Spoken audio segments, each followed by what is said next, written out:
Assalamualaikum warahmatullahi wabarakatuh. Perkenalkan, nama saya Nurintan Febrianti dari kelas 11 OTKP 2. Di sini saya ingin menjelaskan beberapa rangkuman materi saya dalam mata pelajaran otomatisasi tata kelola keuangan. Yang pertama ada dokumentasi. Dokumentasi adalah pekerjaan mengumpulkan, menyusun, mengelola dokumen, serta mencatat semua aktivitas manusia yang dianggap berguna untuk dijadikan bahan keterangan di berbagai pihak.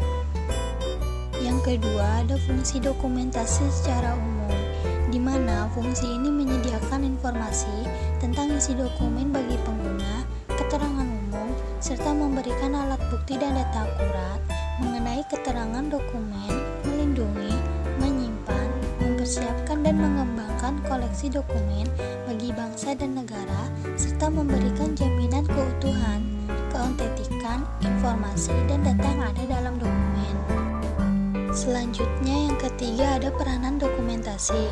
Antara lain peranan ini membantu pelayanan di bidang dokumentasi, menerbitkan jurnal publikasi dokumentasi, mengadakan konferensi atau seminar ilmiah, membantu perkembangan ilmu pengetahuan, membuat dan mengembangkan metode pengelolaan dokumen, serta membuat dan mengembangkan katalog. Untuk yang keempat ada dokumen sumber transaksi, antara lain berupa kwitansi dan suskwitansi, cek, nota kontan, faktur atau invoice, bukti kas masuk, bukti kas keluar, bukti pembelian, serta laporan penerimaan barang. Adapun perbedaan dokumen dengan dokumentasi, bedanya adalah dokumen ini merupakan sebuah tulisan penting yang memuat informasi. Biasanya dokumen ini hanya berada di kertas dan informasinya dibuat memakai tinta menggunakan baik tangan atau perangkat elektronik. Contohnya seperti akte keluarga, surat tanah, akte kelahiran, piagam berupa penghargaan atau sertifikat, serta ijazah sekolah, SD, SMP maupun jenjang selanjutnya. Bedanya dengan dokumentasi adalah dokumentasi ini mengumpulkan data-data dengan cara mengambil dari catatan, dari berupa pemotretan, serta administrasi yang sesuai dengan masalah yang teliti. Contohnya seperti bukti sebuah gambar, dokumen finansial, dokumen transaksi, email, dan masih banyak lagi contoh-contoh yang bersangkutan dengan dokumentasi. Yang kelima, bendahara penerimaan pada SKPD yang wajib mempertanggungjawabkan secara administratif atau pengelolaan uang yang menjadi tanggung jawabnya kepada pengguna anggaran atau kuasa pengguna melalui PPK atau SKPD paling lambat tanggal 10 bulan berikutnya. Selanjutnya, bendahara wajib menyusun LPJ atau laporan pertanggungjawaban bendahara secara bulanan atas uang yang dikelolanya baik dalam bentuk rupiah maupun dalam bentuk falas. Yang ketujuh, laporan pertanggungjawaban bendahara disusun berdasarkan buku kas umum, buku-buku pembantu, dan buku pengawasan anggaran yang telah diperiksa dan direkonsiliasi oleh KPM atau PPK atas nama KPA bagi bendahara pengeluaran dan kepala satuan kerja atau pejabat yang bertugas melakukan pemungutan penerimaan negara bagi bendahara penerimaan. 8. Laporan pertanggungjawaban bendahara penerimaan melampirkan daftar perincian saldo rekening yang dikelola bendahara pengeluaran, rekening koran, berita acara pemeriksaan kas dan rekonsiliasi dan konfirmasi penerimaan negara yang diterbitkan oleh Kantor Pelayanan Perbendaharaan Negara atau yang disebut KKPN. 9.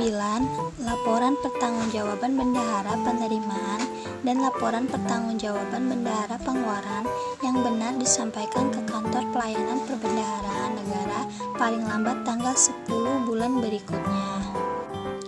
10.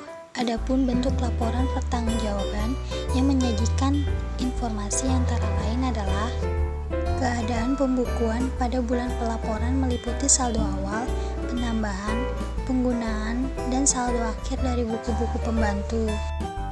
Selanjutnya, keadaan kas pada akhir bulan pelaporan meliputi uang tunai di brankas dan saldo di rekening bank atau pos.